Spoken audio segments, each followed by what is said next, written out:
ದಿನೇ ದಿನೇ ಬಿಸಿಲ ಬೇಗೆ ಜಾಸ್ತಿ ಆಗ್ತಿದೆ. ಈಗಾಗಲೇ ಮನುಷ್ಯರಲ್ಲಿ ಆರೋಗ್ಯ ಸಮಸ್ಯೆ ಪದೇ ಪದೇ ಉಲ್ಬಣ ಆಗ್ತಾ ಇದೆ. ಅದರಲ್ಲೂ ಕೂಡ ಜಿಲ್ಲೆಗಳಲ್ಲಿ ಉಷ್ಣಾಂಶ ಹೆಚ್ಚಾಗ್ತಾ ಇರೋ ಕಾರಣಕ್ಕಾಗಿ ಮಕ್ಕಳಾಗಿರ್ಬೋದು, ವೃದ್ಧರಾಗಿರ್ಬೋದು, ಪ್ರಮುಖವಾಗಿ ಗರ್ಭಿಣಿಯರಾಗಿರ್ಬೋದು, ಬಾಣಂತಿಯರಲ್ಲಿ ಕೂಡ ಆರೋಗ್ಯ ಸಮಸ್ಯೆ ಉಲ್ಬಣ ಆಗ್ತಿರೋದು. ಹಾಗಾದರೆ ಇದರ ಬಗ್ಗೆ ಜನಸಾಮಾನ್ಯರು ಏನು ಹೇಳ್ತಾರೆ, ಈಗಿನ ವಾತಾವರಣ ಹೇಗಿದೆ, ಇದನ್ನು ತಡ್ಕೊಂಡು ಯಾವ ರೀತಿ ಹೊರಗೆ ಕೆಲಸಕ್ಕೆ ಹೋಗ್ತಾರೆ, ಆರೋಗ್ಯಕ್ಕೆ ಏನೆಲ್ಲ ಮಾಡಬೇಕು, ಇದರ ಬಗ್ಗೆ ವೈದ್ಯರು ಏನು ಹೇಳ್ತಾರೆ, ಬನ್ನಿ ಮಾತಾಡ್ಸ್ಕೊಂಡು ಬರೋಣ. ಸರ್, ಇತ್ತೀಚಿನ ದಿನಗಳಲ್ಲಿ ಬಿಸಿಲ ಬೇಗೆ ಜಾಸ್ತಿ ಆಗ್ತಾ ಇದೆ. ಹೇಗಿದೆ ವಾತಾವರಣ, ಹೇಗೆ ಅನಿಸುತ್ತೆ ನಿಮಗೆ? ಕಳೆದ ಬಾರಿಗಿಂತ ಈ ಬಾರಿ ತುಂಬ ಬಿಸಿಲು ಜಾಸ್ತಿಯಾಗಿ ಜನಜೀವನ ಸ್ವಲ್ಪ ಅಸ್ತವ್ಯಸ್ತ ಆಗ್ತದೆ ಅಂತ ಹೇಳಬೇಕಾಗ್ತದೆ. ಯಾಕೆಂದರೆ ಬೆಳಗ್ಗೆ 7 ಗಂಟೆಗೆಲ್ಲ ತುಂಬ ಬಿಸಿಲು, ರಾತ್ರಿ ಮನೇಲಿ ಇರ್ಲಿಕ್ಕೆ ಆಗೋದಿಲ್ಲ. ಆ ಕಾರಣದಿಂದ ಇದರಲ್ಲಿ ಏನಾಗಬೇಕು ಅಂತಂದರೆ ವಾತಾವರಣದಲ್ಲಿ ತೇವಾಂಶ ಕಡಿಮೆ ಆಗಿದೆ, ಬಿಸಿಲಿನ ಜಳ ಜಾಸ್ತಿ ಆಗಿದೆ. ಬಹುಶಃ ವೈಜ್ಞಾನಿಕವಾಗಿ ಹೇಳಬೇಕು ಅಂತಂದರೆ ಈ ಬಂಗಾಳಕೊಲ್ಲಿ ಮತ್ತು ಪೆಸಿಫಿಕ್ ಮಹಾಸಾಗರಗಳಲ್ಲಿ ಆಗಿರ್ತಕ್ಕಂಥ ಒಂದಿಷ್ಟು ಬೆಳವಣಿಗೆಗಳಿಂದ ಈ ಬಿಸಿಲು ಬರ್ತದೆ ಅಂತಂದು ನಾನು ವೈಜ್ಞಾನಿಕವಾಗಿ ಕೇಳ್ಪಟ್ಟಿದ್ದೀನಿ. ಬಟ್ ಆದರೆ ಅದು ಎಷ್ಟು ಮಟ್ಟಿಗೆ ನನಗೆ ಸರಿಯಾಗಿ ಮಾಹಿತಿ ಇಲ್ಲ. ಆದರೂ ಸಹಿತ ವಾಡಿಕೆಗಿಂತ ಈ ಬಾರಿ ಏಪ್ರಿಲ್ನಲ್ಲಿ ಸಾಕಷ್ಟು ಬಿಸಿಲು. ನಾಟ್ ಓನ್ಲಿ ಬೆಂಗಳೂರು, ಎಲ್ಲ ಜಿಲ್ಲೆಗಳಲ್ಲೂ. ಬೆಂಗಳೂರು ನಾವು ಹೇಳ್ತಾ ಇದ್ವಿ ಇದು ತುಂಬ ತಂಪಾದ ಜಾಗ ಅಂತಂದು, ಆದರೆ ಈ ಬಾರಿ ಇಲ್ಲೂ ಸಹಿತ 40 ಕ್ರಾಸ್ ಮಾಡಲಿಕ್ಕೆ ಸಾಧ್ಯತೆ ಇದೆ ಬಹುಶಃ. ಹಾಗಾಗಿ ಜನಜೀವನ ತುಂಬ ಅಂದರೆ ತುಂಬ, ಇಲ್ಲಿ ವೃದ್ಧರು, ಮಹಿಳೆಯರು, ಮಕ್ಕಳು, ನಂತರದಲ್ಲಿ ರೋಗಿಗಳು ಬಹಳ ಕಷ್ಟಪಡ್ತಾ ಇದ್ದಾರೆ. ಆಮೇಲೆ ನಾವಾದರೂ ಸಹಿತ ಬೆಳಗ್ಗೆ 11 ಗಂಟೆಯಿಂದ 3 ಗಂಟೆ ತನಕ ಹೊರಗೆ ಓಡಾಡಲಿಕ್ಕೆ, ಆರೋಗ್ಯವಂತರು ಸಹಿತ ಓಡಾಡಲಿಕ್ಕೆ ಆಗೋದೇ ಇಲ್ಲ. ಹಾಗಾಗಿ ಈ ಬಾರಿ ಬಿಸಿಲು ವಾಡಿಕೆಗಿಂತ ತುಂಬ ಜಾಸ್ತಿ ಇದೆ ಅನ್ನೋ ನನ್ನ ಅಭಿಪ್ರಾಯ. ಸರ್, ನೀವು ಇಲ್ಲೇ ಹುಟ್ಟಿ ಬೆಳೆದಿರೋದಾ? ಬೆಂಗಳೂರಿನ ವಾತಾವರಣ ಬಹಳಷ್ಟು ದಿನೇ ದಿನೇ ಹೆಚ್ಚಾಗ್ತಿದೆ. ಯಾಕಂದರೆ ಒಂದು ಕಡೆ ಕಾಂಕ್ರೀಟೀಕರಣ ಆಗ್ತಾ ಇದೆ, ಮರಗಳ ನಾಶ ಆಗ್ತಾ ಇದೆ, ಕೆರೆಗಳು ಎಲ್ಲಿ ಅಂತ ಸಿಗ್ತಾನೆ ಇಲ್ಲ. ಇದ್ರ ಬಗ್ಗೆ ಏನು ಹೇಳ್ತೀರಾ? ನಾನು ಮೂಲತಃ ಬೇಸಿಕಲಿ ಮಲೆನಾಡಿನಿಂದ ಬಂದಂಥವನು, ಶಿವಮೊಗ್ಗ ಜಿಲ್ಲೆಯವನು. ಅಲ್ಲಿ ಬೆಂಗಳೂರಿಗೆ ಬಂದು 15 ವರ್ಷ ಆಯಿತು. ಆದರೆ ನಾನು ಬಂದಾಗ ಬೆಂಗಳೂರು ಈ ರೀತಿ ಇರಲಿಲ್ಲ, ತುಂಬ ಚೆನ್ನಾಗಿತ್ತು. ತುಂಬ ಚೆನ್ನಾಗಿ ಎಲ್ಲಿ ನೋಡಿದ್ರು ಮರ ಗಿಡ ಅದು. ಆದರೆ ಕಾಲಾನಂತರದಲ್ಲಿ ಬಹುಶಃ ಗ್ಲೋಬಲೈಸೇಷನ್ನು ಮತ್ತೊಂದು ಕಾರಣ ಇರಬಹುದೇನೋ ಗೊತ್ತಿಲ್ಲ, ಕೈಗಾರೀಕರಣನೇನೋ ಗೊತ್ತಿಲ್ಲ. ಆದರೆ ಮರಗಳ ಸಂಖ್ಯೆ ಕಡಿಮೆ ಆಯಿತು. ಕೆರೆಗಳಂತೂ ಲೂಟಿ ಹೊಡೆದು ಹೋದರು. ಕೆರೆಗಳು ಒಂದಕ್ಕೊಂದು ಮಾಯ ಆಗ್ತಾ ಇದ್ದಾವೆ. ಇಲ್ಲಿ ಕೆರೆ ಇತ್ತು ಅನ್ನೋದಷ್ಟೇ ನೆನಪು, ಅಷ್ಟೇ. ಹಳೆಯರು ಹೇಳಬೇಕು ನಮಗೆ ಇಲ್ಲಿ ಕೆರೆ ಇತ್ತಪ್ಪ ಅಂತಂದು. ಈಗ ಅಲ್ಲಿ ಏನೂ ಇಲ್ಲ, ಅಲ್ಲೆಲ್ಲ ಅಪಾರ್ಟ್ಮೆಂಟ್ಗಳಾಗಿದ್ದಾವೆ. ಭೂಗಳರ ಹಾವಳಿ ಜಾಸ್ತಿ ಆಯಿತು, ಅದು ಪೊಲ್ಯೂಷನ್ ಮೇಲೆ ತೊಂದರೆ ಆಯಿತು. ವಾತಾವರಣ ಇವತ್ತು ಈ ಮಟ್ಟಕ್ಕೆ ತಂದು ನಿಲ್ಲಿಸಿದೆ. ಆಮೇಲೆ ಸರ್ಕಾರಗಳು ಸಹಿತ ಸರಿಯಾದ ಕ್ರಮಗಳನ್ನು ಕೈಗೊಳ್ಳಿಲ್ಲ. ಪರಿಸರದ ಮೇಲೆ ಏನಾಗ್ತಾಯಿದೆ, ಅವಿವಾಹಿತವಾಗಿ ಪರಿಸರದ ದಾಳಿ ಆಗ್ತಾ ಇದೆ ಪರಿಸರದ ಮೇಲೆ ಅಂತಂದು, ಅವು ಸಹಿತ ಮೈ ಮರೆತು, ಅಥವಾ ಬಹುಶಃ ಪರಿಸರದ ಮೇಲೆ ದಾಳಿ ಮಾಡೋರಿಗೆ ಅವ್ರು ಕೈ ಜೋಡಿಸಿದ್ರೇನೋ ಗೊತ್ತಿಲ್ಲ ನನಗೆ. ಆದರೆ ಇವತ್ತು ಬೆಂಗಳೂರನ್ನ ಈ ಮಟ್ಟಕ್ಕೆ ತಂದಿಟ್ಟಿದ್ದಾರೆ. ನೀವು ಬಹಳಷ್ಟು ಮಕ್ಕಳ ಬಗ್ಗೆ ಆರೈಕೆ ಆಗಿರ್ಬೋದು, ಅವ್ರಿಗೆ ಯೋಗ ಎಲ್ಲ ಹೇಳ್ಕೊಡ್ತೀರಾ. ಈ ವಾತಾವರಣದಲ್ಲಿ ಮಕ್ಕಳ ಆರೈಕೆ ಹೇಗಿರಬೇಕು ಮೇಡಮ್? ನಾವು ಇತ್ತೀಚೆಗಷ್ಟೇ ವಿಶ್ವ ಭೂಮಿ ದಿನವನ್ನು ಆಚರಣೆ ಮಾಡಿದ್ವಿ. ನಿಮಗೆ ಭೂಮಿ ಅಂದ ತಕ್ಷಣ ತಾಯಿ ಅಂತಲೇ ನಿಮಗೆ ನೆನಪಾಗುವಂಥದ್ದು. ಅಂದರೆ ಇಲ್ಲಿ ನಾವು ಭೂಮಿಯಿಂದ ಭಾಳಷ್ಟು ಪಡ್ಕೋತಾ ಇದ್ವಿ, ತಾಯಿಗೂ ಕೊಡ್ತಾ ಇದ್ದೀವಿ. ಬಟ್ ನಾವೆಲ್ಲೋ ಕೊಡೋದ್ರಲ್ಲಿ ಹಾದಿ ತಪ್ಪಿದ್ದೀವಿ ಅಂತ ಹೇಳ್ಬೋದು. ಇವಾಗ ನೋಡಿ, ಅತ್ಯಂತ ವಾತಾವರಣದ ಚೇಂಜಸ್ ಅದಕ್ಕೆ ಆಗ್ತಾ ಇರೋದು. ಇವಾಗ ಅತಿಯಾದ ಉಷ್ಣತೆ ಏರ್ತಾ ಇದೆ, ಯಾಕೆಂದರೆ ಕೆರೆಗಳನ್ನೆಲ್ಲ ಮುಚ್ತಾ ಇದ್ದಾರೆ, ಕೆರೆಗಳ ಸಂಖ್ಯೆ ಕಡಿಮೆ ಆಗ್ತಾ ಇದೆ, ಭೂಮಿ ತಾಪ ಏರ್ತಾ ಇದೆ. ಇವಾಗ ಬೇಸಿಗೆ ರಜೆ ಇರೋದ್ರಿಂದ ಮಕ್ಕಳು ಮನೇಲೇ ಇರ್ತಾರೆ, ಬಿಸಿಲಲ್ಲೆಲ್ಲ ಆಟ ಆಡ್ತಾರೆ. ನಮ್ಮ ಮಕ್ಕಳನ್ನೇ ನಾವು ಸಮ್ಮರ್ ಕ್ಯಾಂಪ್ ಬಿಟ್ಟಿದ್ದೀವಿ. ಅಲ್ಲಿ ವಾತಾವರಣ ಎಲ್ಲ ಕಡೆ ಒಂದೇ ಥರ ಇರಬೇಕು ಅಂತಿಲ್ಲ. ಮಕ್ಕಳಿಗೆ ನೀರು ಕುಡಿಬೇಕು ಅನ್ಸಲ್ಲ, ಮಲಬದ್ಧತೆ ಉಂಟಾಗತ್ತೆ. ಸರಿಯಾಗಿ ಅವ್ರಿಗೆ ಕಣ್ಣಿನ ದೃಷ್ಟಿ ಎಲ್ಲ ಚೆನ್ನಾಗಿರಬೇಕು, ಮುಖದಲ್ಲಿ ಕಾಂತಿ ಇರಬೇಕು, ದೇಹದಲ್ಲಿ ಶಕ್ತಿ ಎಲ್ಲ ಹೆಚ್ಚಾಗಬೇಕು ಅಂದರೆ ಬಹಳಷ್ಟು ಲಿಕ್ವಿಡ್ ಐಟಮ್ನ ಅವರು ತೊಗೋಬೇಕಾಗುತ್ತೆ. ಸ್ಪೆಷಲಿ ನೀರು, ಯಾಕಂದರೆ ನಮ್ಮನ್ನ ದಣಿವು ತೀರಿಸೋದೇ ನೀರು, ಪಂಚಭೂತಗಳಲ್ಲಿ ಒಂದಾದ ನೀರು. ಅದನ್ನು ನಾವು ತೊಗೋಬೇಕು. ಮಕ್ಕಳು ಸ್ಪೆಷಲಿ ಅವರು ಕಾಲಕ್ಕೆ ತಕ್ಕಂತೆ ಚೆನ್ನಾಗಿ ನೀರನ್ನು ಕುಡಿದಾಗ ಮಲಮೂತ್ರ ವಿಸರ್ಜನೆಗಳು ಚೆನ್ನಾಗಿ ಹೋಗುತ್ತೆ. ಯಾವಾಗ ನಮ್ಮ ಒಬ್ಬ ಮನುಷ್ಯನಿಗೆ ಮಲ ಜಲ ಅನ್ನೋದು ಭಾಳ ಮುಖ್ಯ ಆಗಿರುತ್ತೆ. ಯಾವಾಗ ಕಾಲಕ್ಕೆ ತಕ್ಕಂತೆ ಇವೆರಡೂ ಒಬ್ಬ ಮನುಷ್ಯನ ಶರೀರಕ್ಕೆ ಇಂದ ಹೊರ ಹಾಕ್ತೀವೋ ಆವಾಗ ಆ ಮನುಷ್ಯ ಆರೋಗ್ಯವಾಗಿರ್ತಾನೆ. ಅದಕ್ಕೋಸ್ಕರ ಕಾಲಕ್ಕೆ ತಕ್ಕಂತೆ ಮಕ್ಕಳು ಚೆನ್ನಾಗಿ ನೀರು ಕುಡಿಬೇಕು. ಈ ಬಿಸಿಲಿದ್ದಾಗೆ ಹೆಚ್ಚಾಗ್ತಾ ಇದೆ. ಓಕೆ, ಸಿಟಿಯನ್ನು ಹೋಲಿಸಿದ್ರೆ ಈಗ ಸಿಟಿಯ ಮಕ್ಕಳನ್ನು ಹೇಗೆ ತೆಗೆದುಕೊಳ್ಬೇಕು? ಯಾಕಂದರೆ ಜಿಲ್ಲೆಗಳಲ್ಲಿ ಕೂಡ 36 ದಾಟ್ತಾ ಇದೆ. ಬೆಂಗಳೂರಂತೂ ಹೇಳೋದೇ ಬೇಡ, ಮರಗಳು ಬಹಳಷ್ಟು ಅಲ್ಲಲ್ಲಿ ಕಬ್ಬನ್ ಪಾರ್ಕ್, ಲಾಲ್ಬಾಗ್ ಬಿಟ್ಟರೆ ಬೇರೆ ಕಡೆಯಲ್ಲಿ ಅಲ್ಲಲ್ಲ ಒಂದು ಕಡಿಮೆ ಇದರಲ್ಲೇ ಇರುವಂಥದ್ದು. ಸಿಟಿಯ ಮಕ್ಕಳು ಯಾವ ರೀತಿ ಲೈಫನ್ನು ಲೀಡ್ ಮಾಡಬೇಕು? ಯಾಕಂದರೆ ಪೇರೆಂಟ್ಸ್ ಕೂಡ ಬ್ಯುಸಿ ಆಗಿರ್ತಾರೆ. ಮಕ್ಕಳ ಪ್ರಮುಖವಾಗಿ ಆರೈಕೆ ಹೇಗಿರಬೇಕು? ಮೇಡಮ್, ನಾವು ಮಕ್ಕಳ ಆರೈಕೆ ಅಂದ ತಕ್ಷಣ ಒನ್ಸ್ ಅಗೇನ್ ಅವ್ರ ಪೇರೆಂಟ್ಸೇ ಇದ್ರ ಬಗ್ಗೆ ಕೇರ್ ತೊಗೋಬೇಕು. ಇವಾಗ ನೀವು ಇಲ್ಲಿ ಬಂದ್ರಿ, ನಾನು ಕೆಲ್ಸಕ್ಕೆ ಬಂದೆ, ಹೋಗೋಕ್ಕೂ ಮುಂಚೆನೇ ಮಕ್ಕಳಿಗೆ ಅವ್ರಿಗೆ ಗೊತ್ತಾಗಲ್ಲ ಮೇಡಮ್, ಅವ್ರಿಗೆ ಏನೂ ಗೊತ್ತಾಗಲ್ಲ. ನಾವೇ ಅವ್ರಿಗೆ ಏನು ಕುಡಿಬೇಕು, ಏನು ತಿನ್ನಬೇಕು ಅಂತ ಅವ್ರಿಗೊಂದು ಬಾಕ್ಸ್ಗೆ ಹಾಕಿಡೋದು, ಅಥವಾ ಅವ್ರಿಗೆ ಆ ಬಗ್ಗೆ ಒಂದು ಅವ್ರಿಗೆ ಹೇಳ್ಕೊಟ್ಬಿಟ್ಟು ಬರಬೇಕು ಅಷ್ಟೇ. ಯಾಕಂದರೆ ಬೇರೆ ವಿಧಿ ಇಲ್ಲ, ಇನ್ಯಾರು ಹೇಳ್ಕೊಡೋರು ಇರಲ್ಲ ಅವ್ರಿಗೆ. ಈಗ ನೀವು ಹಳ್ಳಿ ಕಡೆ ಆದರೆ ಸುತ್ತಮುತ್ತಲ ಮಕ್ಕಳ ಜೊತೆ ಅವರು ಫ್ರೀಯಾಗಿ ಬೆಳೆದು ಅವ್ರು ಹೇಳೋ ಮಾತೆಲ್ಲ ಕೇಳಿ, ಅಕ್ಕಪಕ್ಕದವ್ರು ಹೇಳೋ ಕೇಳಿ ಚೆನ್ನಾಗಿ ಬೆಳೀತಾರೆ. ಇಲ್ಲಿ ಆ ಥರ ನಾವು ಮಾಡ್ಲಿಕ್ಕೆ ಆಗಲ್ಲ. ಅವ್ರನ್ನ ನಾವು ಕೆಲ್ಸಕ್ಕೆ ಮನೇಲಿ ಬಿಟ್ಟು ಬಂದ್ವಿ ಅಥವಾ ಯಾವುದೋ ಕ್ಯಾಂಪಲ್ಲಿ ಬಿಟ್ಟು ಬಂದ್ವಿ ಅಂದರೆ ಅವ್ರಿಗೆ ಬೇಕಾದ ಒಂದಿಷ್ಟು ಲಿಕ್ವಿಡ್ ಆಹಾರನ ಅವ್ರಿಗೆ ಕೊಡಬೇಕಾಗತ್ತೆ ನಾವು. ಅಥವಾ ಬೇರೆ ಏನು ಅಂಬ್ಲಿ ಕೊಡೋದಾಗ್ಬೋದು, ಅಥವಾ ಒಂದು ಮಜ್ಜಿಗೆ ಕೊಡೋದಾಗ್ಬೋದು, ಅಥವಾ ಒಂದು ಜ್ಯೂಸ್ ಮಾಡಿಕೊಡೋ ಅಂಥದ್ದಾಗ್ಬೋದು. ಈ ರೀತಿ ಅವರ ಒಂದು, ಅಥವಾ ಅವ್ರ ಫುಡ್ಡಲ್ಲೇ ಗಟ್ಟಿಯಾದ ಪದಾರ್ಥಗಳನ್ನ ಅವಾಯ್ಡ್ ಮಾಡಿ ಬೇಗ ಜೀರ್ಣ ಆಗೋ ಅಂಥದ್ದು, ನೀರಿನಂಶ ನಾರಿನಂಶ ಎಲ್ಲ ಜಾಸ್ತಿ ಇರತಕ್ಕಂಥ ಆಹಾರ ಕೊಟ್ಟಾಗ ಖಂಡಿತವಾಗಿಯೂ ಅವರ ಆರೋಗ್ಯದಲ್ಲಿ ಒಂದು ಉತ್ತಮವಾದ ಬೆಳವಣಿಗೆ ಸಾಧ್ಯವಾಗುತ್ತೆ. ಸೊ ಡೈರೆಕ್ಟ್ ಬಿಸಿಲಲ್ಲಿ ಇರಿಯೋದು ಅವಾಯ್ಡ್ ಮಾಡಬೇಕು. ಆ್ಯಂಡ್ ತುಂಬ ನೀರು ಕುಡಿಬೇಕು. ಒಂದು at least 3 litres of water daily ಕುಡಿಬೇಕು. ಆ್ಯಂಡ್ ಕೂಲ್ ಪ್ಲೇಸಸ್ಸಲ್ಲಿ ಶಿಫ್ಟ್ ಮಾಡಿ ಸರಿಯಾಗಿ ಏರ್ ಸರ್ಕ್ಯುಲೇಷನ್ ಇರುವಾಗ ಸ್ಥಳದಲ್ಲಿ ಇರಬೇಕು. ಲೂಸ್ ಫಿಟ್ಟಿಂಗ್ ಕ್ಲೋತ್ಸ್ ಯೂಸ್ ಮಾಡಬೇಕು. ಅದು ಕಾಟನ್ ಕ್ಲೋತ್ಸ್ ಬೆಟರು. ಆಮೇಲೆ ಹೈಡ್ರೇಷನ್ ಚೆನ್ನಾಗಿ ನೋಡಬೇಕು. ಈಟ್ ಹೆಲ್ತಿ. ಆ್ಯಂಡ್ ಈ ಥರ ಏನಾದರೂ ಸಿಂಪ್ಟಮ್ಸ್ ಬಂದರೆ ನಿಮಗೆ ಅದು ಬೇಗ ಡಾಕ್ಟರ್ ಹತ್ರ ಹೋಗಬೇಕು, ಮ್ಯಾನೇಜ್ ಮಾಡಬೇಕು. ಅದು ಟ್ರೀಟ್ಮೆಂಟ್ ಹೆಂಗಿದ್ರೆ, ಇದು ಹೀಟ್ ಸ್ಟ್ರೋಕ್ ಏನಾದರೂ ಬಂದರೆ ಬೇಗ ಕೂಲ್ ಪ್ಲೇಸಲ್ಲಿ ಶಿಫ್ಟ್ ಮಾಡಿ ತುಂಬ ಹೈಡ್ರೇಟ್ ಮಾಡೋದು ಟ್ರೈ ಮಾಡಬೇಕು. IV ಫ್ಲೂಯಿಡ್ಸ್ ಬೇಕಾಗುತ್ತೆ. ಅರ್ಲಿ ಸಮ್ಮರ್ ಅಥವಾ ಬೇಸಿಗೆ ಕಾಲ ಸೆಟ್ ಆದ ತಕ್ಷಣನೇ ನಾವು ಗ್ರೀಷ್ಮ ಋತುಚರ್ಯ ಅಥವಾ ಸಮ್ಮರ್ನಲ್ಲಿ ಏನೆಲ್ಲ ಡೂಸ್ ಆ್ಯಂಡ್ ಡೋಂಟ್ಸ್ ಇರುತ್ತೆ ಅದನ್ನು ಇಮಿಡಿಯೇಟ್ ಆಗಿ ಫಾಲೋ ಮಾಡ್ಲಿಕ್ಕೆ ಸ್ಟಾರ್ಟ್ ಮಾಡಬೇಕು. ಇದರಿಂದ ಸಮ್ಮರ್ ಸೀಸನ್ನಲ್ಲಿ ಆಗುವಂತಹ ತೊಂದರೆಗಳು ಅಥವಾ ಹೆಲ್ತ್ ಇಶ್ಯೂಸ್ಗಳು ಅಥವಾ ಡಿಸೀಸಸ್ಗಳನ್ನು ನಾವು ಕಡಿಮೆ ಮಾಡ್ಕೊಳ್ಬೋದು. ಏನು ಸರ್ ಹಿಂಗಂದ್ರೆ ಅಂತ ಹೇಳಿದರೆ, ಮೊದಲನೇದಾಗಿ ನಮ್ಮ ಆಹಾರ, ನಮ್ಮ ಫುಡ್ ಚೇಂಜಸ್ ಏನಿರುತ್ತೆ ಅದರ ಮೇಲೆ ನಾವು ಕಾನ್ಸಂಟ್ರೇಟ್ ಮಾಡಬೇಕಾಗತ್ತೆ. ಲೈಟ್ ಆಗಿರುವಂಥ ಫುಡ್ಡನ್ನು ನಾವು ಕನ್ಸ್ಯೂಮ್ ಮಾಡಬೇಕು. ಎಸ್ಪೆಷಲಿ ಹಣ್ಣುಗಳಲ್ಲಿ ಆರೆಂಜ್ ಇರ್ಬೋದು, ಮೋಸಂಬಿ ಇರ್ಬೋದು, ವಾಟರ್ ಮೆಲನ್ ಕಲ್ಲಂಗಡಿ ಹಣ್ಣು ಇರ್ಬೋದು, ಅಥವಾ ಮ್ಯಾಂಗೋ ಸೀಸನ್ ಸ್ಟಾರ್ಟ್ ಆದರೆ ಮ್ಯಾಂಗೋ ಕೂಡ ಸ್ವಲ್ಪ ಲಿಮಿಟೆಡ್ ಕ್ವಾಂಟಿಟಿಯಲ್ಲಿ ಸೇವನೆ ಮಾಡಲಿಕ್ಕೆ ಸ್ಟಾರ್ಟ್ ಮಾಡ್ಬೋದು. ಅದೇ ರೀತಿ ತರಕಾರಿಗಳು ಅಂತ ಬಂದಾಗ ಸೌತೆಕಾಯಿ ತುಂಬ ಇಂಪಾರ್ಟೆಂಟು. ಸೌತೆಕಾಯಿಯನ್ನು ಸೇವನೆ ಮಾಡ್ತಾ ಇರ್ಬೋದು. ಇನ್ನು ಮಜ್ಜಿಗೆಯ ಸೇವನೆ ತುಂಬ ಇಂಪಾರ್ಟೆಂಟು. ಅದೇ ರೀತಿ ನೀರಿನ ಸೇವನೆ ಏನಿದೆ, ಬೆಳಗ್ಗೆ ಎದ್ದ ತಕ್ಷಣವೇ ಬ್ರಹ್ಮ ಮುಹೂರ್ತದಲ್ಲಿ ಅಥವಾ 5:30, 6 ಗಂಟೆ ಅಂತ ಟೈಮಲ್ಲಿನೇ ಸ್ವಸ್ಥರಾಗಿದ್ದೀರಾ ಅಂತ ಹೇಳಿದರೆ ನೀರಿನ ಸೇವನೆ ಮಾಡೋದು ತುಂಬ ಉತ್ತಮ. ಅರೌಂಡ್ 2ರಿಂದ 3 ಗ್ಲಾಸ್ ಅಷ್ಟು ನೀರಿನ ಸೇವನೆ ಸ್ವಲ್ಪ 15-20 ನಿಮಿಷ ಗ್ಯಾಪ್ನಲ್ಲಿ ಮಾಡ್ತಾ ಇದ್ದರೆ ತುಂಬ ಒಳ್ಳೆಯದು. ಇದು ಆಹಾರದ ಬಗ್ಗೆ. ಆ್ಯಂಡ್ ಲೈಟ್ ಫುಡ್ ಇರಬೇಕು ತುಂಬ. ಸೊ ಸ್ವಲ್ಪ ಸ್ವೀಟ್ಸ್ ಕೂಡ ಈ ಒಂದು ಸೀಸನ್ನಲ್ಲಿ ಅಲೌಡ್ ಇರುತ್ತೆ. ಎಸ್ಪೆಷಲಿ ಖರ್ಜೂರದ ಸೇವನೆ ಮಾಡ್ಬೋದು, ಒಣ ದ್ರಾಕ್ಷಿಯ ಸೇವನೆ ಮಾಡ್ಬೋದು. ಎಲ್ಲಿ ಡಯಾಬಿಟಿಸ್ ಮೆಲೈಟಸ್ ಇದೆ, ಸಕ್ಕರೆ ಕಾಯಿಲೆ ಇದೆ ಅಂತ ಹೇಳುವವರು ಇದನ್ನು ಅವಾಯ್ಡ್ ಮಾಡ್ಬೋದು. ಮಿಕ್ಕಿದವರೆಲ್ಲ ಕೂಡ ಸೇವನೆ ಮಾಡಿದರೆ ಒಳ್ಳೆಯದು. ಇನ್ನು ಮಜ್ಜಿಗೆಯ ಸೇವನೆ ತುಂಬ ಇಂಪಾರ್ಟೆಂಟು. ಸೊ ಮಜ್ಜಿಗೆ ಪ್ರತಿನಿತ್ಯ ಮಧ್ಯಾಹ್ನ ಊಟದ ಜೊತೆ ಅಥವಾ ಊಟ ಆದಮೇಲೆ 1 ಗ್ಲಾಸ್ನಷ್ಟು ಮಜ್ಜಿಗೆಯ ಸೇವನೆ ಮಾಡಿದರೆ ತುಂಬ ಒಳ್ಳೆಯದು. ಹೊರಗಡೆ ಫುಡ್ಡನ್ನು ನಾವು ಅವಾಯ್ಡ್ ಮಾಡಬೇಕು ತುಂಬ ಈ ಸಮ್ಮರ್ ಸೀಸನಲ್ಲಿ. ಯಾಕೆಂದರೆ ತುಂಬ ಬ್ಯಾಕ್ಟೀರಿಯಲ್ ಡಿಸೀಸಸ್ಗಳು ಸ್ಪ್ರೆಡ್ ಆಗ್ತಾ ಇರುತ್ತೆ, ಎಸ್ಪೆಷಲಿ ನೀರಿನಿಂದ.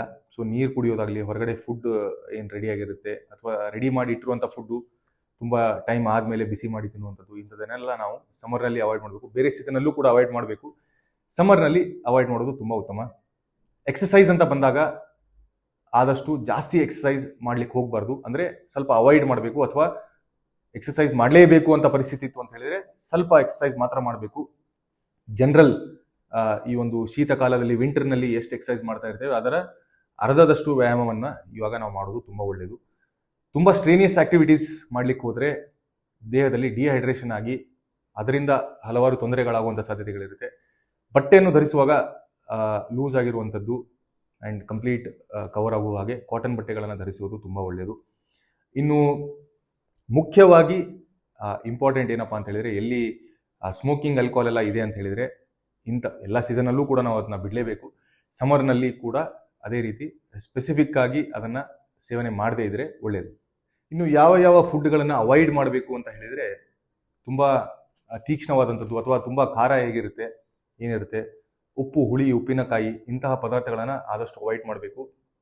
ಕಹಿ ಪದಾರ್ಥಗಳನ್ನು ಕೂಡ ಸಮ್ಮರ್ ಸೀಸನ್ನಲ್ಲಿ ತುಂಬ ಜಾಸ್ತಿ ಸೇವನೆ ಮಾಡಲಿಕ್ಕೆ ಹೋಗಬಾರ್ದು. ಅದೇ ರೀತಿ ಆಕ್ಟಿವಿಟೀಸ್ ಬಂದಾಗ ಡೈರೆಕ್ಟ್ ಸನ್ಲೈಟಿಗೆ ತುಂಬ ಎಕ್ಸ್ಪೋಸ್ ಆಗ್ಲಿಕ್ಕೆ ಹೋಗಬಾರ್ದು. ಎಸ್ಪೆಷಲಿ 10:30-11 ಗಂಟೆ ಮೇಲೆ ಆಲ್ಮೋಸ್ಟ್ 4 ಗಂಟೆವರೆಗೂ ಯಾರಿಗೆಲ್ಲ ಹೊರಗಡೆ ಇಲ್ಲ ಸರ್ ನಾನು ಕೆಲಸ ಮಾಡಲೇಬೇಕು, ಹೊರಗಡೆನೇ ಇರಬೇಕು ಅಂತ ಹೇಳುವ ಅಂಥವರು ಆದಷ್ಟು ನೆರಳಿನಲ್ಲಿ ಇರಬೇಕು, ಅಥವಾ ಒಂದು ಅಂಬ್ರೆಲನ ಅವರು ಯೂಸ್ ಮಾಡೋದು ಒಳ್ಳೆಯದು, ಅಥವಾ ಕ್ಯಾಪನ್ನು ಯೂಸ್ ಮಾಡುವಂಥದ್ದು ತುಂಬ ಒಳ್ಳೆಯದು. ಸುಮಾರು 1 ತಿಂಗಳಿಂದ ಟೆಂಪ್ರೇಚರ್ ಈಚೆ ಕಡೆಯ ಉಷ್ಣಾಂಶ ಗಣನೀಯವಾಗಿ ಏರಿಕೆ ಆಗ್ತಾ ಇದೆ. ಬೆಂಗಳೂರಿನಲ್ಲೇ ಸುಮಾರು 36, 37, 38 ತನಕನೂ ಉಷ್ಣಾಂಶ ಏರಿಕೆ ಆಗ್ತಾ ಇದೆ. ಸಾರ್ವಜನಿಕರು ಮನೆಯಿಂದ ಈಚೆ ಬರೋದೇ ಕಷ್ಟ ಆಗ್ತಾ ಇದೆ. ಇಂಥ ನಿಟ್ಟಿನಲ್ಲಿ ಪಶು ಪಕ್ಷಿಗಳಿಗೆ ಏನಪ್ಪ ಆಗ್ತಾ ಇದೆ ಅಂತಂದರೆ, ಅವುಗಳಿಗೆ ಕೆಲವು ಟೈಮ್ನಲ್ಲಿ ಸನ್ ಸ್ಟ್ರೋಕ್ ಆಗ್ತಾ ಇದೆ, ಹೀಟ್ ಸ್ಟ್ರೋಕ್ ಆಗ್ತಾ ಇದೆ. ಪಶು ಪಕ್ಷಿಗಳು ನಿತ್ರಾಣ ಆಗಿ ಬೀಳ್ತಾ ಇದ್ದಾವೆ. ನಮ್ಮ ಬೆಂಗಳೂರು ಸುತ್ತಮುತ್ತಲೇ ಒಂದು 15-20 ಕಾಗೆಗಳು ಸತ್ತಂಥ ವರದಿನೂ ಇದೆ. ಹಾಗಾಗಿ ಜನರಲ್ಲಿ ನಾವು ಕೇಳ್ಕೊತಾ ಇದ್ದೀವಿ ಏನು ಅಂತಂದರೆ, ನಿಮ್ಮ ಮನೆಯ ಬಾಗಿಲ ಹತ್ರನೋ ಇಲ್ಲ ಅಂತಂದರೆ ನಿಮ್ಮ ಗೇಟಿಂದ ಸ್ವಲ್ಪ ಆಚೆಗೋ ಎಲ್ಲಾದ್ರ ಜಾಗ ಇದ್ದಲ್ಲಿ 1-2 ಬಕೆಟ್ ನೀರನ್ನು ಇಟ್ಟರೆ ಹಸುಗಳು, ನಾಯಿಗಳು, ಆಮೇಲೆ ಸಣ್ಣ ಪುಟ್ಟ ಪ್ರಾಣಿಗಳು ಏನು ಓಡಾಡ್ತವೆ ಪಾಪ. ಬೆಂಗಳೂರು ಒಳಗಡೆನೇ ಕೆಲವು ಜಾಗದಲ್ಲಿ ಮಂಗಗಳು ಇದೆ. ಅವುಗಳಿಗೆ ಹಿಂದೆ ಆದರೆ ಕೆರೆಗಳಿತ್ತು, ಈಗ ಕೆರೆಗಳಿಲ್ಲ. ಅವಕ್ಕೆ ಬಾಯಾರಿಕೆ ಆದರೆ ಎಲ್ಲಿಗೆ ಹೋಗಬೇಕು ಅಂತಲೇ ಗೊತ್ತಾಗೋದಿಲ್ಲ. ಪಶು ಪಕ್ಷಿಗಳಲ್ಲಿ ಕರುಣೆ ಇರಲಿ, ಆದಷ್ಟು ನೀರನ್ನು ಅವುಗಳಿಗೆ ಒದಗಿಸಿ. ಅದಲ್ಲದೆ ತಮ್ಮ ಕೈಲಾದರೆ ಆ ನೀರಿಗೆ 1-2 ಪ್ಯಾಕೆಟ್ ಎಲೆಕ್ಟ್ರೋಲ್ ಅಂತ ಏನು ಮೆಡಿಕಲ್ ಸ್ಟೋರಲ್ಲಿ ಸಿಕ್ಕತ್ತೆ, ಅದನ್ನು ಹಾಕಿದ್ರೆ ಪಶು ಪಕ್ಷಿಗಳು ನಿತ್ರಾಣ ಆಗೋ ತಪ್ಪತ್ತೆ. ಸೊ ಎಷ್ಟೋ ಮನೆಗಳಲ್ಲಿ ಬಾಲ್ಕನಿ ತುಂಬ ಕಾದಿರುತ್ತೆ, ಯಾವುದು ಕಂಬಿಗಳನ್ನ ಏನು ಗ್ರಿಲ್ಸ್ ಇರುತ್ತೆ, ಅದ್ರ ಮೇಲ್ಗಡೆ ಬಂದು ಪಕ್ಷಿಗಳು ದಣವಾರಿಸ್ಕೊಳ್ಳೋಕೆ ಕೂತ್ಕೊಂಡ್ರು ಅಲ್ಲಿ ಅದು ಬಿಸಿ ಆಗ್ತಾ ಇರೋದ್ರಿಂದ ಪಾಪ ಅವು ಕೆಳಗಡೆ ಬೀಳ್ತಾ ಇರತಕ್ಕಂಥ ಉದಾಹರಣೆಗಳು ಕೂಡ ಇದೆ. ನಾನು ಪಕ್ಷಿಗಳಿಗೆ ನೀರು ಕುಡಿ ಅಂತ ಹೇಳ್ತಾ ಇಲ್ಲ, ಆದರೂ ಮಾನವೀಯತೆ ಮೇರೆಗೆ ನಿಮ್ಮ ಬಾಲ್ಕನಿನಲ್ಲಿ ಒಂದು ಸಣ್ಣದಾಗಿ ಇರತಕ್ಕಂಥ ಒಂದು ಯಾವ್ದಾರ ಒಂದು ಬಕೆಟಲ್ಲೋ ಇಲ್ಲಾಂತಂದರೆ ಯಾವ್ದಾರ ಒಂದು ಬೌಲಲ್ಲೋ ನೀರಿಟ್ಟರೆ ಬಾಯಾರಿಕೊಂಡು ಪಕ್ಷಿಗಳು ನೆಮ್ಮದಿಯಿಂದ ಹಾರೋಗ್ತವೆ. ಈ ಒಂದು ಪುಣ್ಯದ ಕೆಲಸಗಳಲ್ಲಿ ತಾವು ತೊಡಗಿಸ್ಕೊಳ್ಳಿ ಅಂತ ಹೇಳೋಕ್ಕೆ ZTV ಮಾಧ್ಯಮದ ಮೂಲಕ ತಮ್ಮಲ್ಲಿ ಕಳಕಳಿಯಾಗಿ ಮನವಿ ಮಾಡ್ಕೊತಾ ಇದ್ದೀನಿ. ಏನಪ್ಪ ಇಷ್ಟು ಬೇಸಿಗೆ ಸೆಕೆ ಇಷ್ಟು ಜಾಸ್ತಿ ಆಗೋಯ್ತು ಅಂತ ನಾವು ಯೋಚನೆ ಮಾಡ್ತಿರುವಾಗ ಒಂದು ಗ್ರೂಪ್ ಆಫ್ ಪೇಷಂಟ್ಸ್ ಬಗ್ಗೆ ನಾವು ಜಾಸ್ತಿ ಜಾಗರೂಕರಾಗಿರಬೇಕು. ಅದು ಯಾರಂತಂದರೆ ವಯಸ್ಕರು ಅಥವಾ ವಯೋವೃದ್ಧರಲ್ಲಿ ಹೀಟ್ ಸ್ಟ್ರೋಕ್ ಹಾಗೂ ಡಿಹೈಡ್ರೇಷನ್ ಚಾನ್ಸಸ್ ಜಾಸ್ತಿ. ಯಾಕಂತಂದರೆ ಅವರ ದೇಹದಲ್ಲಿ ಫ್ಯಾಟ್ ಅಂಶ ಜಾಸ್ತಿ ಇರೋದ್ರಿಂದ ದೇಹ ನೀರು ಸರಿಯಾಗಿ ಹಿಡಿದಿಟ್ಕೊಳ್ಳಲ್ಲ. ಇನ್ನು ಎಷ್ಟೋ ಜನಕ್ಕೆ ಮರವಿನ ಸಮಸ್ಯೆ ಇರ್ಬೋದು, ಆದ್ದರಿಂದ ಅವ್ರಿಗೆ ನೀರು ಕುಡಿತಾ ಇರಬೇಕು ಅಂತ ನೆನಪಿರಲ್ಲ. ಇನ್ನು ಯೂರಿನರಿ ಇನ್ಕಾಂಟಿನೆನ್ಸ್ ಅಥವಾ ಮೂತ್ರ ವಿಸರ್ಜನೆಯಲ್ಲಿ ತೊಂದರೆ ಇದ್ದರೆ ನೀರು ಕುಡಿದ್ರೆ ಮೂತ್ರಕ್ಕೆ ಹೋಗಬೇಕಾಗತ್ತೆ ಅಂಥೇಳಿ ಕಸಿವಿಸಿಯಲ್ಲಿ ಅವರು ಜಾಸ್ತಿ ಕುಡಿತಾ ಇರಲ್ಲ. ಸೊ ಹೀಗಿರುವಾಗ ಏನಾಗುತ್ತೆ, ನಮ್ಮ ಬಾಡಿ ಡಿಹೈಡ್ರೇಷನ್ ಆಗಿಬಿಟ್ಟು ಹಾಸ್ಪಿಟಲೈಸ್ ಆಗೋ ಪರಿಸ್ಥಿತಿ ಕೂಡ ಬರಬಹುದು. ಆದ್ದರಿಂದ ನಿಮ್ಮ ಮನೆಯಲ್ಲಿ ವಯಸ್ಕರಿದ್ದರೆ ದಯಮಾಡಿ ಈ ವಿಷಯಗಳ ಬಗ್ಗೆ ನೀವು ಸ್ಪೆಷಲ್ ಆಗಿ ಧ್ಯಾನ ವಹಿಸಬೇಕು. ಅವೇನಂತಂದರೆ, ಮಧ್ಯದಲ್ಲಿ ಬಾಯಿ ತೇವಾಂಶ ಇಟ್ಕೊಳ್ಳೋಕ್ಕೆ ನೀರು ಸಿಪ್ ಮಾಡ್ತಾ ಇರಬಹುದು, ಅಥವಾ ಜಾಸ್ತಿ ಸಿಹಿ ಪಾನೀಯ ಅಥವಾ ಟೀ ಕಾಫಿನ ಅವಾಯ್ಡ್ ಮಾಡಬೇಕು. ಇದರಿಂದ ಡಿಹೈಡ್ರೇಷನ್ ರಿಸ್ಕ್ ಆಗುತ್ತೆ. ಇನ್ನು ಮಧ್ಯಾಹ್ನ 12 ಗಂಟೆಯಿಂದ 3 ಗಂಟೆ ಒಳಗೆ ಹೊರಗೆ ಹೋಗದೇ ಇದ್ದರೆ ಒಳ್ಳೆಯದು, ಅಥವಾ ಹೋಗಬೇಕಾದ ಪರಿಸ್ಥಿತಿ ಬಂದರೆ ಟೋಪಿ ಅಥವಾ ಛತ್ರಿ ಹಿಡ್ಕೊಂಡು ಹೋಗಬಹುದು. ಇನ್ನು ನಿಮ್ಮ ಮೆಡಿಸಿನ್ಸಲ್ಲಿ ಯಾವುದಾದ್ರೂ ಡಿಹೈಡ್ರೇಷನ್ ಕಾಸ್ ಆಗೋ ಟ್ಯಾಬ್ಲೆಟ್ಸ್ ಇದ್ದರೆ ಅದನ್ನು ನಿಮ್ಮ ಡಾಕ್ಟ್ರಲ್ಲಿ ತೋರಿಸ್ಕೊಂಡ್ಬಿಟ್ಟು ಸರಿ ಮಾಡ್ಕೊಬೇಕು. ಹಾಗೆ ಇದೆಲ್ಲ ಮಾಡೋದ್ರಿಂದ ನಾವು ಅವರಲ್ಲಿ ಡಿಹೈಡ್ರೇಷನ್ ಅಥವಾ ಹೀಟ್ ಸ್ಟ್ರೋಕ್ ರಿಸ್ಕನ್ನು ತಡೆಗಟ್ಟಬಹುದು. ಇವತ್ತು ನಾವು ಮಕ್ಕಳಲ್ಲಾಗ ಹೀಟ್ ಸ್ಟ್ರೋಕ್ ಬಗ್ಗೆ ಮಾತಾಡೋಣ. ಹೀಟ್ ಸ್ಟ್ರೋಕ್ ಅಂದರೆ ಶರೀರ ತಾಪಮಾನ ಮಾತ್ರ ಇನ್ಕ್ರೀಸ್ ಆಗೋದಲ್ಲ. ಹೀಟ್ ಸ್ಟ್ರೋಕ್ ಅಂದರೆ ಶರೀರ ತಾಪಮಾನ 40 ಡಿಗ್ರಿ ಸೆಲ್ಸಿಯಸ್ಗೂ ಜಾಸ್ತಿ ಆಗುತ್ತೆ. ಈ ಟೆಂಪರೇಚರ್ನಲ್ಲಿ ನಮ್ಮ ಬ್ರೈನಲ್ಲಿ ಒಂದು ಹೈಪೋಥಾಲಮಸ್ ಅಂತ ಪಾರ್ಟ್ ಇರುತ್ತೆ, ಅದ್ರದ್ದು ಕೆಲಸ ಮಾಡೋದು ಫೇಲಿಯರ್ ಆಗುತ್ತೆ. ಇದರಿಂದ ನಮ್ಮ ಶರೀರದಲ್ಲಿರೋ ಪ್ರೋಟೀನಿಗೆ ಹಾನಿ ಆಗುತ್ತೆ. ಇದು ಒಂದು SIRS ಅಂತ ಒಂದು ರಿಯಾಕ್ಷನ್ ಇಂಡ್ಯೂಸ್ ಮಾಡುತ್ತೆ. ಅದು ನಮ್ಮ ಬ್ಲಡ್ ವೆಸಲ್ಸ್ಗೆಲ್ಲ ಅಫೆಕ್ಟ್ ಮಾಡಿಬಿಟ್ಟು ಅದರಿಂದ ದ್ರವ ಸೋರಿಕೆ ಸ್ಟಾರ್ಟ್ ಆಗುತ್ತೆ. ಇದರಿಂದ ಒಂದೊಂದಾಗಿ ಅಂಗಕ್ಕೆ ಅಫೆಕ್ಟ್ ಆಗ್ತಾ ಬರುತ್ತೆ. ಮಕ್ಕಳು ಯಾಕೆ high risk for heat stroke ಅಂದರೆ, ಮಕ್ಕಳದ್ದು ಸರ್ಫೇಸ್ ಏರಿಯಾ ಜಾಸ್ತಿ ಇರುತ್ತೆ. ಸೊ ಆಮೇಲೆ ಅವರಲ್ಲಿ ಬೆವರು ಕಮ್ಮಿ ಪ್ರೊಡ್ಯೂಸ್ ಆಗುತ್ತೆ. ಅವ್ರದ್ದು ಟೆಂಪ್ರೇಚರ್ ಕಂಟ್ರೋಲ್ ಸೆಂಟರ್ ಬ್ರೈನಲ್ಲಿ ಇರುತ್ತೆ, ಅದು ಕಂಪ್ಲೀಟ್ ಆಗಿ ಡೆವಲಪ್ ಆಗಿರಲ್ಲ. ಆಮೇಲೆ ಅವರು ಅವರು ಹೈಡ್ರೇಷನ್ ನೀರು ಕುಡ್ಸೋಕ್ಕೆ, ಬಿಸಿಲಿಂದ ದೂರ ಇರೋದಕ್ಕೆ ಎಲ್ಲದಕ್ಕೂ ಪೇರೆಂಟ್ಸ್ ಮೇಲೆ ಡಿಪೆಂಡೆಂಟ್ ಆಗಿರ್ತಾರೆ. ಅವರಲ್ಲಿ ಏನಾದ್ರು ಸಿಂಪ್ಟಮ್ಸ್ ಕಾಣಿಸ್ಕೊಂಡ್ರೇನೋ ಅವರು ಬೇಗ ಎಕ್ಸ್ಪ್ರೆಸ್ ಮಾಡೋಕ್ಕಾಗೋದಿಲ್ಲ. ಇದರಲ್ಲಿ ಏನು ಲಕ್ಷಣಗಳು ಕಾಣಿಸ್ಕೊತೇವೆ ಅಂದರೆ, ಯಾವ ಅಂಗ ನಮ್ಮ ಶರೀರದಲ್ಲಿ ಅಫೆಕ್ಟ್ ಆಗಿತ್ತು ಅದ್ರ ಮೇಲೆ ಲಕ್ಷಣಗಳು ಕಾಣಿಸುತ್ತೆ. ನಮ್ಮ ಬ್ರೈನ್ ಅಫೆಕ್ಟ್ ಆಗಿರೋದ್ರಿಂದ ಮಗು ತುಂಬ ಸುಸ್ತಾಗಿರುತ್ತೆ, ಇರಿಟೇಬಲ್ ಇರುತ್ತೆ, ಕೆಲವೊಂದ್ಸತಿ ಜಟ್ಕೆ ಅಥವಾ ಸೀಜರ್ಸ್ ಆಗೋ ಚಾನ್ಸಸ್ ಇರುತ್ತೆ. ಅದು ತುಂಬ ಸಿವಿಯರ್ ಕೇಸಸಲ್ಲಿ ಕೋಮಾ ಆಗೋ ಚಾನ್ಸಸ್ಸು ಇರುತ್ತೆ. ನಮ್ಮ ಹಾರ್ಟ್ಗೆ ಅಫೆಕ್ಟ್ ಆಗಿರೋದ್ರಿಂದ ನಮ್ದು ಪಲ್ಸ್ ರೇಟ್ ತುಂಬ ಜಾಸ್ತಿ ಇರುತ್ತೆ. ಬರ್ತಾ ಬರ್ತಾ ಸಿವಿಯರ್ ಆದಷ್ಟು BP ಕಮ್ಮಿ ಆಗ್ತಾ ಬರುತ್ತೆ. ನಮಗೆ ಉಸಿರಾಟದ ತೊಂದರೆ ಇರುತ್ತೆ, ತುಂಬ ಬೇಗ ಮಗು ಉಸಿರಾಡ್ತಾ ಇರುತ್ತೆ. ಆಮೇಲೆ ಮೆಟಬಾಲಿಕ್ ಲಕ್ಷಣಗಳು ಕಾಣಿಸೋಕ್ಕೆ ಸ್ಟಾರ್ಟ್ ಆಗುತ್ತೆ. ಸಿವಿಯರ್ ಕೇಸಸಲ್ಲಿ ಕಿಡ್ನಿ ಇಂಜುರಿ ಆಗೋ ಚಾನ್ಸಸ್ಸು ಇರುತ್ತೆ.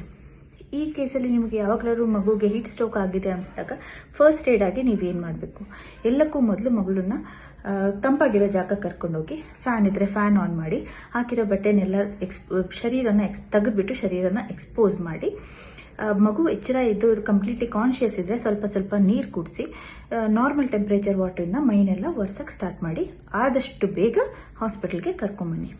ಈ ಸಮಯದಲ್ಲಿ ನಾವು ಏನು ಮಾಡಬಾರ್ದು, ಇದು ಆಲ್ಸೋ ವೆರಿ ಇಂಪಾರ್ಟೆಂಟ್.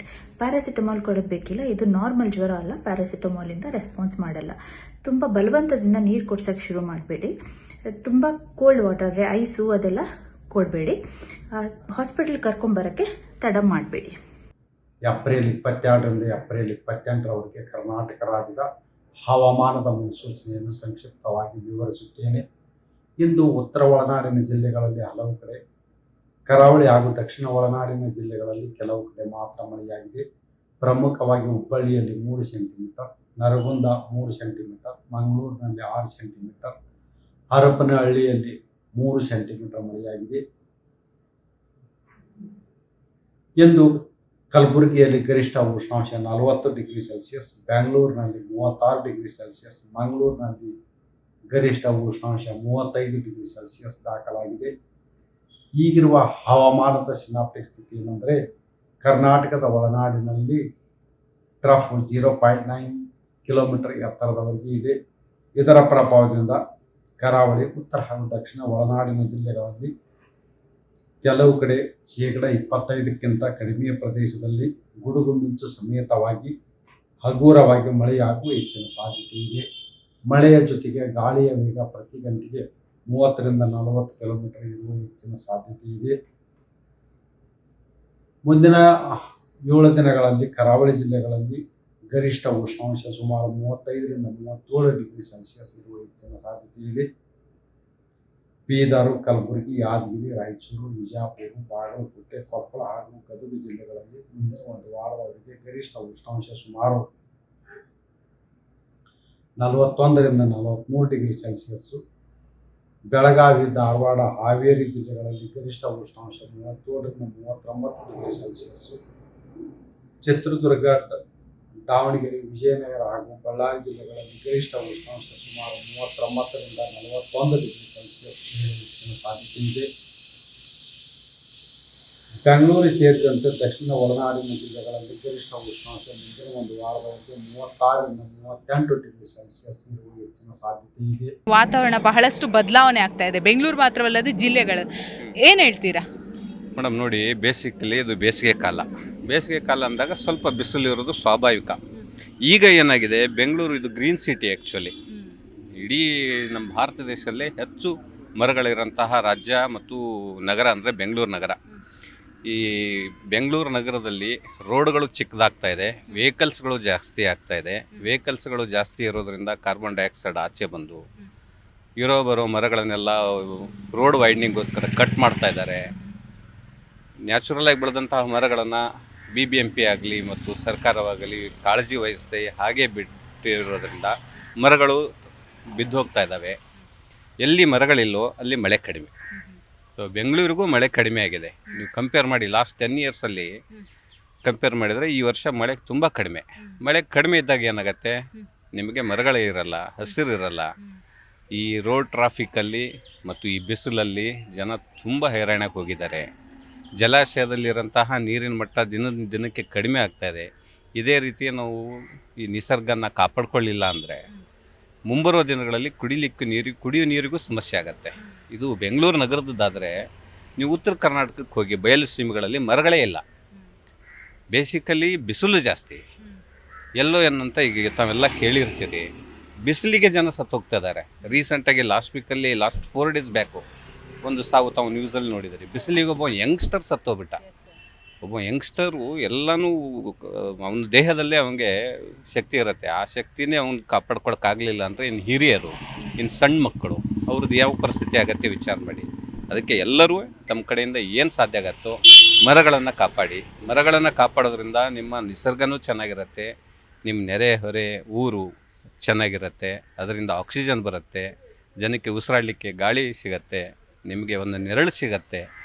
ಎಲ್ಲರೂ ನೋಡಿ ಎಲ್ಲಿ ಮರ ಇರುತ್ತೋ ಅಲ್ಲಿ ಹೋಗಿ ಕಾರ್ ಪಾರ್ಕ್ ಮಾಡಿದೆ. ಈಗ ನಾನು ಕಾರ್ ಪಾರ್ಕ್ ಮಾಡೋದು ನೆರಳಿದೆ ಅಂತಲೇ ಹಾಕಿದೆ. ಬಿಸಿಲಲ್ಲಿ ಹಾಕಕ್ಕೆ ಯಾರೂ ಇಷ್ಟಪಡಲ್ಲ, ಯಾರಿಗೂ ಬಿಸಿಲು ಬೇಡ, ನೆರಳು ಬೇಕು. ಬಟ್ ನೆರಳು ಬೇಕಂದ್ರೆ ಏನು ಮಾಡಬೇಕು, ನೀವೊಂದು ನಿಮ್ಮ ಕೈಯಿಂದ ಆದಂಥ ಒಂದು ಮರ ನೆಡಿ. ನಿಮ್ಮ ಮರ ನೆಡ್ಲಿಕ್ಕೆ ಆಗಲಿಲ್ವಾ, ನಿಮ್ಮ ಸುತ್ತಮುತ್ತ ಇರೋಂಥ ಒಂದು ಯಾವುದಾದ್ರೂ ಒಂದು ದಿನಕ್ಕೆ ಒಂದು ಗ್ಲಾಸ್ ನೀರಾದರೂ ಹಾಕಿ, ಹೌದಲ್ವಾ? ಸರ್, ನೀವೀಗ ನ್ಯಾಯವಾದಿ ಇದ್ದೀರಾ. ಈಗ ನಾವು ಹೈಕೋರ್ಟ್ ಆಗಿರ್ಬೋದು, ಕೆಲ ಹಂತದ ನ್ಯಾಯಾಲಯಗಳಿಗೆ ಬಹಳಷ್ಟು ಮರಗಳ ವಿಚಾರ ಆಗಿರ್ಬೋದು, ಪ್ರಾಣಿಗಳ ರಕ್ಷಣೆ, ಪ್ರಮುಖವಾಗಿ PILಗಳು ಸಬ್ಮಿಟ್ ಆಗುತ್ತೆ, ಸರ್ಕಾರಕ್ಕೆ ಚಾಟಿ ಬೀಸ್ತಾರೆ. ಬಟ್ ಸರ್ಕಾರ ಎಲ್ಲೋ ಒಂದು ಕಡೆ ಬಹುತೇಕ ನೆಗ್ಲೆಕ್ಟ್ ಮಾಡ್ತಾ ಇದೆ. ಇದ್ರ ಬಗ್ಗೆ ನ್ಯಾಯವಾದಿಯಾಗಿ ಏನು ಹೇಳ್ತೀರಾ? ಮೇಡಮ್, ಸರ್ಕಾರದ್ದು ಚರ್ಮ ದಪ್ಪ. ಅದಕ್ಕೆ ಹೈಕೋರ್ಟ್ಗಳು ಎಷ್ಟೇ ಚಾಟಿ ಬೀಸಿದ್ರು ತಾಗಲ್ಲ. ಒಂದು ಸರ್ಕಾರ ಬರುತ್ತೆ, ಒಂದು ಸರ್ಕಾರ ಹೋಗುತ್ತೆ. ನಾವೆಲ್ಲ ಸಂಪೂರ್ಣವಾಗಿ ಸರ್ಕಾರದ ಮೇಲೆ ಭಾರ ಹಾಕಿ ಕೂತ್ಕೋಬಾರ್ದು. ಪ್ರತಿಯೊಬ್ಬ ನಾಗರಿಕನ ಕರ್ತವ್ಯ ಅದು. ನಮ್ಮ ಸಮಾಜನ, ನಮ್ಮ ನಿಸರ್ಗನ ಕಾಪಾಡೋ ಕರ್ತವ್ಯ ನಮ್ಮದು. ಆ್ಯಕ್ಚುಲಿ BBMP ಅಂತಿದೆ ಬೆಂಗಳೂರಿಗೆ, ಅದರ ಕರ್ತವ್ಯ ತುಂಬ ದೊಡ್ಡದಿದೆ. ಅಲ್ಲಿ ಅದನ್ನು ಕೆಲಸ ಮಾಡುವಂಥ ಅಧಿಕಾರಿಗಳಿಲ್ಲ ಅಂದಾಗ ಏನು ಮಾಡೋಕ್ಕಾಗತ್ತೆ? ಪರಿಸರ ಇಲಾಖೆ ಅದನ್ನ ನೋಡ್ಕೋಬೇಕಲ್ವ. ಇಲ್ಲಿ ನೀವೇ ಸುಮ್ಮನೆ ನೋಡಿ, ಈ ಕಬ್ಬನ್ ಪಾರ್ಕಲ್ಲಿ ಎಷ್ಟೊಂದು ಟೊಂಗೆ ಈಗ ಮರಗಳು ಯಾವಾಗ ಬಿದ್ದು ಹೋಗುತ್ತೆ ಗೊತ್ತಿಲ್ಲ, ಯಾವ್ದು ಪ್ರಾಣಹಾನಿ ಆಗತ್ತೋ ಏನು ಆಸ್ತಿ ಪಾಸ್ತಿ ಹಾಳಾಗತ್ತೋ ಗೊತ್ತಿಲ್ಲ. ಅದನ್ನು ನೋಡ್ಕೊಳ್ಳೋಂಥ ಇಲಾಖೆಗಳಿದ್ದಾವೆ, ಅವ್ರು ಕರೆಕ್ಟಾಗಿ ತಮ್ಮ ಕರ್ತವ್ಯ ನಿಭಾಯಿಸಿದ್ರೆ ಯಾವ ತೊಂದರೆನೂ ಆಗಲ್ಲ. ಸೊ ಸರ್ಕಾರದ ಮೇಲೆ ಭಾರ ಹಾಕೋದು ಬೇಡ, ಇಂಡಿವಿಜುವಲ್ ಆಗಿ ನಾವು ನಮ್ಮ ರೆಸ್ಪಾನ್ಸಿಬಿಲಿಟಿ ತೊಗೊಂಡು ಎಷ್ಟು ಸಾಧ್ಯ ಆಗುತ್ತೋ ಅಷ್ಟು ನಮ್ಮ ಸಮಾಜ, ನಮ್ಮ ಸುತ್ತಮುತ್ತ ಇರೋಂಥ ನೆರೆಹೊರೆ ನೋಡ್ಕೊಂಡು ಕಾಪಾಡ್ಕೊಂಡು ಹೋಗೋ ನಮ್ಮ ಕರ್ತವ್ಯನೂ ಇದೆ. Bangalore climate is definitely not friendly to respiratory system. Lot of problems ಇದೆ, allergy, respiration, climate hangide, humido, hot, lot of medical problems are coming in. People have to be very careful, but most importantly hydration ಆಗಬೇಕು, ಕುಡಿಬೇಕು ತುಂಬ ನೀರು, ನಿಂಬೆ ಸಾರು, ಇದು ಮಜ್ಜಿಗೆ lot of ಕುಡಿಬೇಕು. ಕುಡಿದ್ರೇ ಏನಾಗುತ್ತೆ, ಬಾಡಿ ಟೆಂಪರೇಚರ್ ರಿಚಸ್ ಆಗುತ್ತೆ. ಇಲ್ಲಾಂದರೆ ಡೆಫಿನೆಟಾಗಿ ಟಯರ್ಡ್ನೆಸ್ಸು, ಡಿಸಿನೆಸ್ಸು ಅದೆಲ್ಲ ಬರುತ್ತೆ. So Bangalore is getting hotter and hotter. ನೀವು ತುಂಬ ಕೇರ್ಫುಲ್ಲಾಗಿರಬೇಕು, ತುಂಬ ಪ್ರಯತ್ನ ಮಾಡಿ ಎಷ್ಟಾಗುತ್ತೋ ಅಷ್ಟು ಆಚೆ ಕಡೆ ಹೋಗೋದು ಕಮ್ಮಿ ಮಾಡಬೇಕು. ಅರ್ಲಿ ಮಾರ್ನಿಂಗ್ ಲೇಟ್ ಈವ್ನಿಂಗ್ ಮಾತ್ರ ಹೋಗಬೇಕು, ಮಧ್ಯಾಹ್ನ ಅವಾಯ್ಡ್ ಮಾಡೋದು ಒಳ್ಳೆಯದು. Thank you so much. Thank you. Sir, ಹವಾಮಾನ ವೈಪರೀತ್ಯ ಆಗ್ತಾ ಇದೆ, ಒಂದು ಡಾಕ್ಟರ್ ಆಗಿ ಏನು ಹೇಳ್ತೀರಾ ಜನರಿಗೆ? ಇದು ಈ ಎರಡು ವಿಷಯ ಇದರಲ್ಲಿ. ಒಂದು, ಈ ಹವಾಮಾನ ಹೀಗಿದೆ, ತಾಪಮಾನ ಹೆಚ್ಚಾಗ್ತಾ ಇದೆ ವರ್ಷ ಹೊರಗೆ ಬರೋದೇ ಕಷ್ಟ ಅಂದರೆ ಹೊರಗೆ ಆದಷ್ಟು ಹೊರಗೆ ಹೋಗಬೇಡಿ ಅಂತ ಹೇಳೋದು. ಕೆಲಸ ಮಾಡೋರು ಏನು ಮಾಡ್ತಾರೆ, ಹೋಗಲೇಬೇಕಾಗಿದೆ, ಹೆಚ್ಚಾಗಿ ನೀರು ಕುಡೀರಿ, ಹೆಚ್ಚಾಗಿ ಸಾಧಾರಣವಾದ ನೀರು, ಅದಕ್ಕೆ ಅಂತ ಬೇರೆ ಅದು ಇದು ಬೇಕಾಗಿರೋದೇನು ಇಲ್ಲ. ಆದರೆ ಅದಕ್ಕಿಂತ ಮುಖ್ಯ ಮರಗಳನ್ನ ಕಡಿಬೇಡಿ. ಗಾಡಿ ಪಾರ್ಕ್ ಮಾಡಬೇಕಾದ್ರೆ ನೆರಳೇ ಬೇಕು ಅಂತ ಹುಡುಕ್ತಾರೆ, ಬಾಕಿ ಎಲ್ಲ ಅದಕ್ಕೆ ಮರ ಕಡ್ದು ಹಾಕ್ತಾರೆ. ಯಾವುದೇ ಕಾರಣಕ್ಕೆ ನಗರ ಬೆಳಿಬೇಕಾಗಿದ್ದರೆ ಮರಗಳು ಕಡಿಬೇಕಾಗುತ್ತೆ, ಅದಕ್ಕೆ 10ರಷ್ಟು ನೆಡಬೇಕು. ಮಕ್ಕಳನ್ನ ಬಹಳ ಮುಖ್ಯವಾಗಿ ನೋಡ್ಕೊಳ್ಬೇಕು ಇದರಲ್ಲಿ. ಅಂದರೆ ಈಗ ಸಮ್ಮರ್ ಟೈಮ್ ಎಲ್ಲ ಕಡೆ ಕ್ರಿಕೆಟು, ಫುಟ್ಬಾಲ್ ಅದು ಇದು ಅಂತ ಹೋಗ್ತಾರೆ ಆಟ ಆಡೋದಕ್ಕೆ. ಸೊ ಅದನ್ನು ಅವರಿಗೆ ಹೇಳಿ ಕಳಿಸ್ಬೇಕು, ಹೆಚ್ಚಾಗಿ ನೀರು ಕುಡಿತಾರೆ ಅಂತ. ಮತ್ತು ಕೊನೆಯದಾಗಿ ವೃದ್ಧರಿಗೆ, ಈಗ ಅವರು ಒಂಟಿ ಜೀವಿಯಾಗಿರ್ತಾರೆ, ಇಬ್ಬರು ದಂಪತಿಗಳು ವಯಸ್ಸಾದವರು ಇರ್ತಾರೆ ಮನೆಯಲ್ಲಿ, ಅವರು ಹೊರಗೆ ಅನಿವಾರ್ಯ ಹೋಗಲೇಬೇಕಾಗಿದೆ. ಅವರಿಗೂ ಸಾಧಾರಣವಾಗಿ ಮಾಹಿತಿ ಬರ್ತಾನೆ ಇರಬೇಕು, ಬೇರೆ ಬೇರೆ ಮಾಧ್ಯಮಗಳಲ್ಲಿ ಮಾಹಿತಿ ಬರ್ತಾ ಇರಬೇಕು. ಹೊರಗೆ ಹೋದರೆ ಕ್ಯಾಪ್ ಹಾಕ್ಕೊಳ್ಳೋದು, ಛತ್ರಿ ತಗೊಳ್ಳೋದು.